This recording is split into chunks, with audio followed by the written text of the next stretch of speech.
already broken one rule this month, might as well do another. I don't know if I've ever officially said this, but one thing I've never before reviewed, especially on TV trash, has been unaired pilots. There have been things like the Battletoads pilot and the Groovinians, but those actually made it on the air at least once. Stuff like the infamous Wonder Woman pilot from 2011, that I'm not going to do. This is because to me, a show never actually airing kind of defeats the purpose. The main intent of TV trash has been to ridicule bad TV shows because someone actually used valuable on-air time to broadcast something so bad. But even if someone still took time, effort, and resources producing the show, if common sense prevailed at the last minute and the show never aired, then it's pretty much no harm, no foul in my book. However, I am willing to make this rare exception for a special occasion. You may recall some years back I made a tribute video to one of the original snarky critics, the sexy, sarcastic mistress of the dark,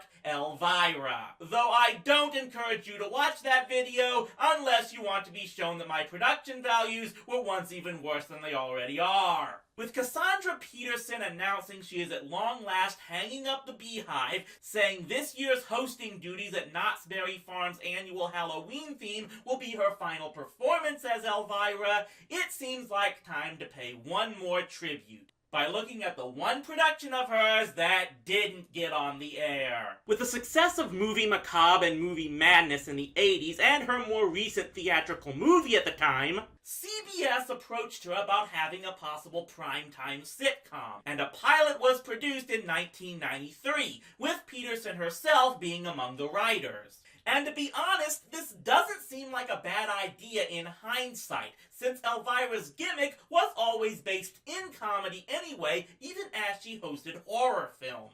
But did the Elvira show deserve to get dropped before even one episode made it on the air, or was it given the screw job just because one CBS executive said we can't have that cleavage on the air? Let's find out, ladies and germs. The pilot begins from Elvira's house where she runs her own psychic business. Do you know, Bill? No. How about Bob? No. Jack? No. Mike? No. You don't know anybody named Mike? No. Yeah, sounds like she didn't read up on all that cold reading BS that John Edward knows. But it's okay because this is all really a front for her to sell her potions. Now, for only $99.95, you can get my special deluxe love kit, guaranteed to give you a lifetime of matrimonial bliss with the man of your dreams. Drink this little bottle of love potion, then you get naked, and you dance around this little red candle like crazy until you work up a real good sweat. Setting up one service to actually make the real money off of peripherals. So she did learn from the computer and gaming industry. Come in. See, this is why you always need to return the carts to the rack, ladies and gentlemen. Come on, you know the rules. As long as you don't do it in public, you can do it as much as you like. Or until you need glasses. Oops, too late. Oh yeah, did I also mention she has a talking black cat? I honestly don't know when Salem debuted in the Sabrina comics, so I don't know who's ripping off who here. So the basis for this show is that Elvira has moved to the Heartland with her Aunt Minerva, who, yes, is played by Jessica Tate herself, Katherine Helmond, to try and live a life where no one knows they're witches. Oh, yes, glamorous Manhattan. When you told me we were moving to Manhattan, I thought Broadway, Times Square. But no, you meant Manhattan, Kansas. The Little Apple, the city that always sleeps. And what doesn't make it any better is that even back in the early 90s, Kansas State football still wasn't anything to write home about. Hey there, pretty lady. Renfield, did we order a hunky stud muffin from the Home Shopping Club? So, you must be Elvira. No, I must be dreaming. And you are? Chip Taylor. Oh, Chip, as in potato? Oh, good night. Hormones really ruin your ability to make good jokes. But the chance of this turning into every single Elvira fanfic ever is broken up by... Oh, Put me down for 2 boxes of chocolate mint and 1 vanilla cream. Thanks. I'm your niece. She's Elvin's child. But my brother never told me he had any kids. Her mother disappeared a few years ago in a mysterious boating accident in the Bermuda Triangle.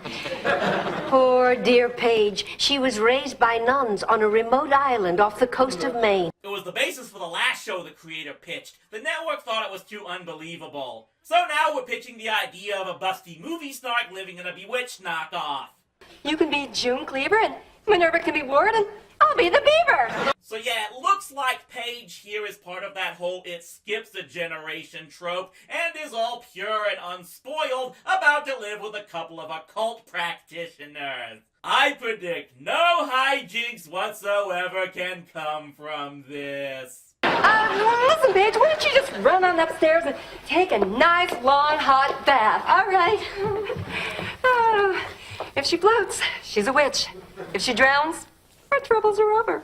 Meanwhile, it turns out our mistress's desired boy toy is actually a cop assigned by the DA to try and bust her. You go stand in the corner and think about what you've done. That love potion she sold Lorraine Wiesner put her in the hospital.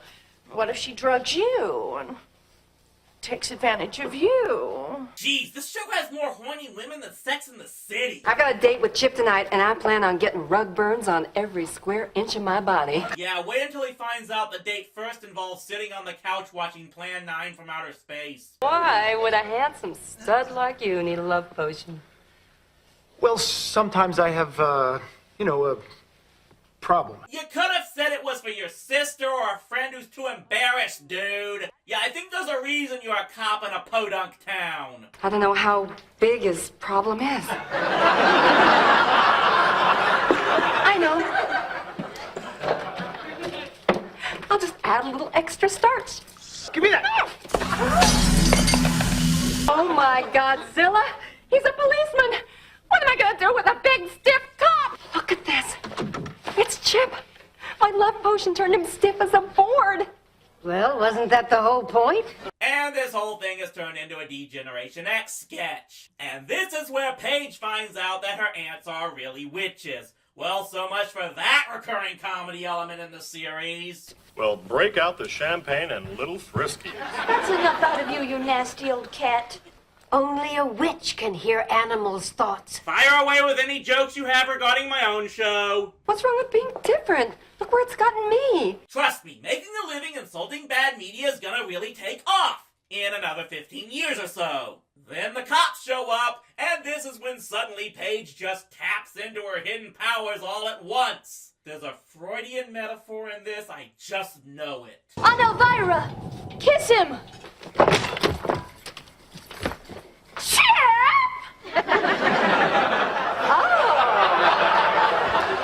This is a bust. No, this is a bust. See, she did it too! I should be off the hook for that one! To sum this all up, Elvira gets off the hook because it turns out that customer only had pneumonia from dancing naked outside. And she ended up meeting someone anyway while in the hospital. Yeah, that might keep you out of the pen, but I don't think you should use it for marketing. How could you have kissed that trash? Hey, honey, at least trash gets picked up sometime. Rimshot to bring us home, everyone!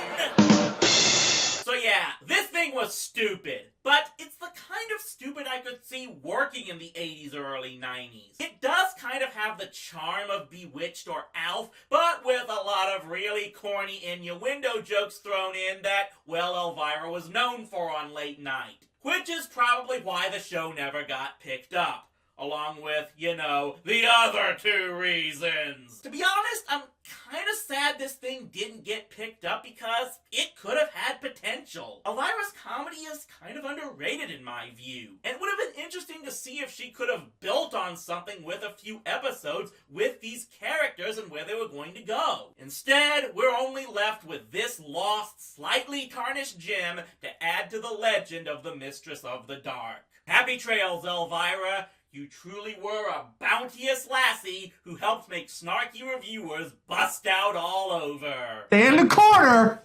Think about what you've done.